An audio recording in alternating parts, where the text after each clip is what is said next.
Cassie Campbell-Pascall is with us. She works for ESPN. She is an NHL analyst. She does games for them, and we are very honored for her to join us. I mean, she's a gold medalist. She is. Yeah, and we got the Olympics coming up, and we're going to talk about that with her. But first, we cover the Florida Panthers down here, and the two-time defending champions have had their season start off very, very roughly. They have some adversity with injuries to Alexander Barkov, Matthew Tkachuk, Tomas Nosek, and Dmitry Kulikov. Do you think this adversity is going to be too much for them, or do you believe that they will straighten out the ship once the regular season ends? Yeah, well, I think to three-peat is going to be an incredible accomplishment for them and something that's going to be difficult regardless who they don't have in the lineup or who they do have in the lineup. But I think losing Barkov in particular and what he does for that team and the organization, not only on the ice, but I think off the ice is going to be something difficult to overcome. And, but we've seen the teams that have gone to the Stanley Cup final over the last couple of seasons have had slow starts. And I still think the Florida Panthers have a great team. They have a lot of depth and a lot of character. And, I think their regular season isn't necessarily going to be indicative of what we would see from them in the playoffs. And, as they get healthier over the year, that's for sure. But it's no surprise that, the teams that have gone to the Stanley Cup finals haven't necessarily had the start that they've wanted. And then injuries compound that even more. So I still am a big believer in the Florida Panthers doing some damage in the playoffs when they get that opportunity. But it's difficult to overcome, the injury of their captain for sure. The New York Islanders are dead last in the Eastern Conference right now. During frozen frenzy on Tuesday, the Islanders had a 2-goal lead against the Boston Bruins, and they allowed the Bruins to score 5 unanswered goals, and they lost. On Thursday, Matthew Barzal was a healthy scratch in the 6-2 loss to the Carolina Hurricanes after he showed up late to their morning skate, and Patrick Raw said that's the culture of our team. What is going on in New York right now, and can I blame Tony DeAngelo like I have been for the past 2 seasons? I'm not sure what the New York Islanders are, and I haven't been sure for a few years now, what type of identity that team has. And, I'm a big believer in Patrick Waugh, and he's old school. And, we saw it, I think it was last year, Kevin Fiala for the LA Kings, similar thing where he was late for a meeting and wasn't able to play a game in San Jose. And I respect those rules. I think those rules have to apply to everyone. But I just got to be honest with you. I just, over the years, I've been lost at what the identity of the New York Islanders have been and what direction they're going. And obviously the young defenseman, Matthew Schaefer, he's going to be a star. But I just think they've kind of lacked an identity. And, are they a skilled team? Or do they want to be a physical team? And I'm not pointing fingers at anybody, but I've just been at a loss simply what the culture is there and what direction. I mean, everyone wants to win, but what are they? What's their identity? And I think Patrick was trying to bring that. I think, by setting the example with one of your stars in Matthew Barzal, I think that's important. I think there's particular specific rules that have to align with everyone, no matter who you are in the organization. We all know that some people have a longer leash than others just based on their skill level, but I think the general rules have to apply. And so I get that. And I think he's trying to establish some kind of culture there, but I really haven't been able to figure out the culture there for quite some time. I could point some fingers right now, actually. I could point it at Lou Lamoriello, who built the team before he was unceremoniously fired. And then, of course, Tony DeAngelo. Yeah, well, that's why I have no choice. I have to. I'm sorry. I got you. Well, thank you. Cassie, I do see that you're wearing your awesome PW gear, and that leads me into something I definitely wanted to ask you about. Just in terms of the growth of the league, it's been so much fun to watch over the last couple of years. I love that they're not afraid to be experimental with rules. I love that they're letting them be more physical and play more hockey like that. And now we're getting 2 new teams this year in Vancouver and Seattle. So I just kind of wanted to get your take on where you think the league is at and just how awesome it has been to watch it grow over the last few seasons. It's been incredible. I'm of the generation where we watched our league start up and fold and start up and fold. And it wasn't without great passion. And now to have the ownership group of Mark Walter and his team, support us and back us in a huge way. It's been tremendous, and it's giving us our best chance to survive. And, I believe we have over 200 staff league-wide, which, we used to try and do this with one commissioner and a bunch of volunteers. So to watch it grow and the on ice product, to watch the PWHL machine from a business side, from a marketing side, really, push the players into the spotlight, I think has been really important to showcase the great personalities that we have. And, all the players are getting more and more opportunities than they've ever seen before. So that's amazing. And, just to watch the expansion happen and the way we did it and we researched for 7 months over this. It wasn't just a decision that we made overnight. To watch those teams come in and they're going to be competitive and they're going to be, make sure that our league has parity across the board. I think Vancouver and Seattle are terrific markets and they showed that in the takeover tour games. And for me as an old player, an alumni, so to speak, this is, a dream come true to be able to watch it and, watch the current generation, have something like this. It's incredible for me. It's a dream come true. It's an honor to be a part of. And, we have a tremendous team from a hockey ops to a business ops to the communication to everyone who works for the league that is really pushing in one direction to try and make this work. And that's been a big part of our success as well. Where in the history of the sport would you pinpoint the interest in women's hockey being greater as it is now? Because we're seeing, as you said, the sport, especially the PWHL, growing right now. So where would you say the interest started rising? I'd have to say you go back to the 98 Olympics and the first Olympics for women's ice hockey. That was a huge step. And, I was on the losing end of that Olympics, but I think it was important that the U.S. won as well, looking back, just to help grow the game in the U.S. and just help grow the game overall. But, that was a big pinnacle moment in our sport that really pushed it to another level, which I think was really, really important. And, we've had great leagues in the past. There's so many of them, from the original NWHL to the second version to the Canadian Women's Hockey League to the original Cowell League way back in the day, to the PHF. Like so many leagues that really help set a foundation and set a tone for this. And now we have finally everyone working together, and I think that's always been an important step that we needed. And every Olympics it seemed to get this attention that it didn't normally get. And now we're getting the attention on a regular basis so that young girls and young boys, for that matter, can watch their favorite female player, not just every 4 years or at a world championship. It's from November to June, and they can turn on a television and get an opportunity to watch some of their favorite players. So, getting this league and having this foundation and having people who are, working and can make a living and all the opportunities that are coming from the PWHL to help push us forward, I think it is a big turning point, that we have more staff and more people involved in all the markets to help make it work. You mentioned the young players kind of going to the Olympics, and that takes me to the next thing I wanted to ask you about.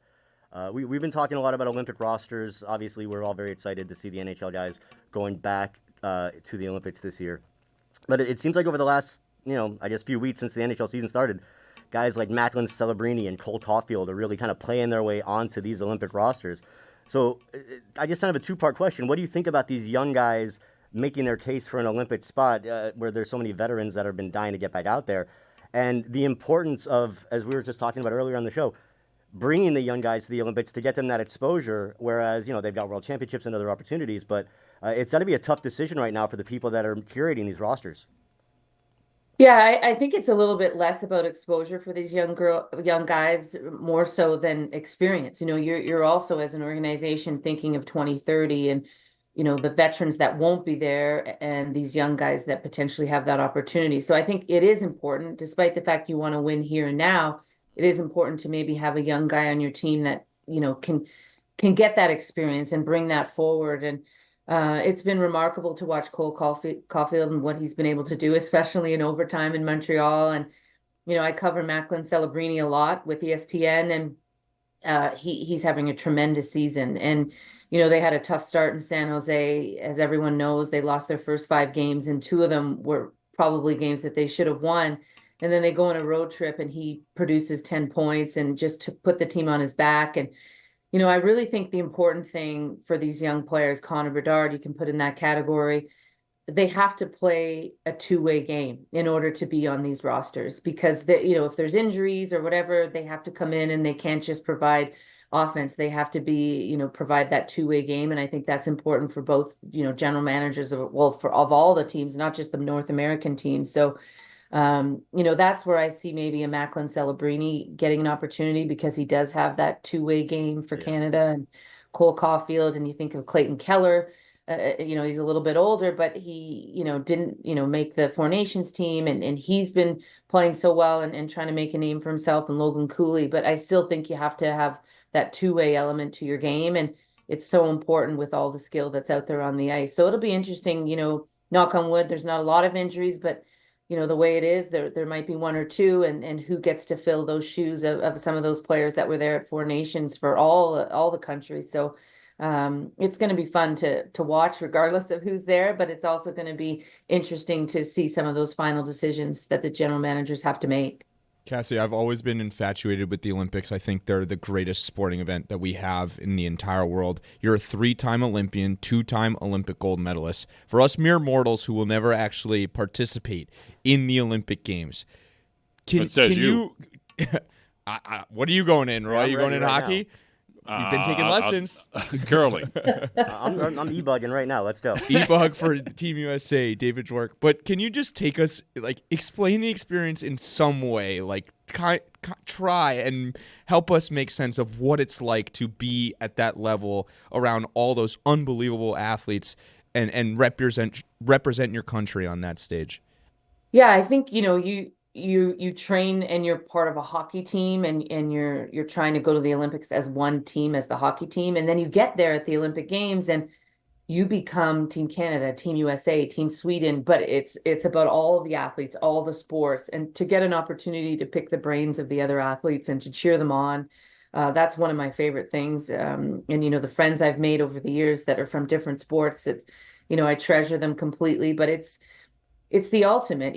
I think if the quarterfinals on in both men's, women's, or para hockey, it's like Stanley Cup Game 7s, and it's an event that only comes around every 4 years. And so if you lose in the quarterfinal, it's like losing in a Game 7. If you lose in the semifinals, it's like losing in a Game 7.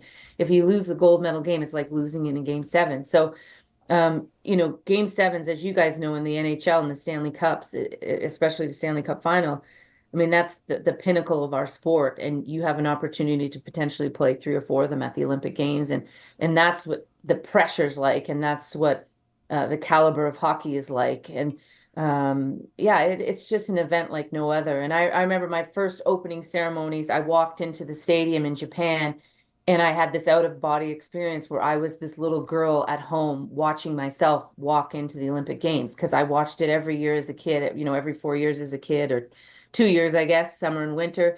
And, those were my heroes. Those were the people I looked up to. And all of a sudden, there you are. And it's the biggest sporting event in the world, where you get to represent your country. You become a team and teammates with so many other people in so many other sports. And it's just a really unbelievable experience, and just really hard to describe, but it's incredible. I have chills. I got the chills from that answer. That was unbelievable. Maybe it's the AC.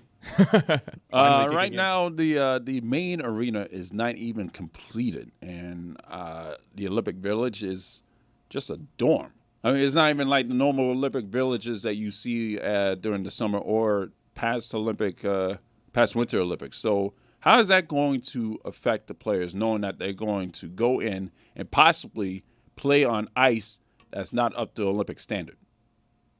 I think as an Olympic athlete, you expect the unexpected. I mean, you're willing to, whatever happens, just to deal with it. And that's the way you go in and approach it. And I think you talk about those things, the potential distractions that could occur.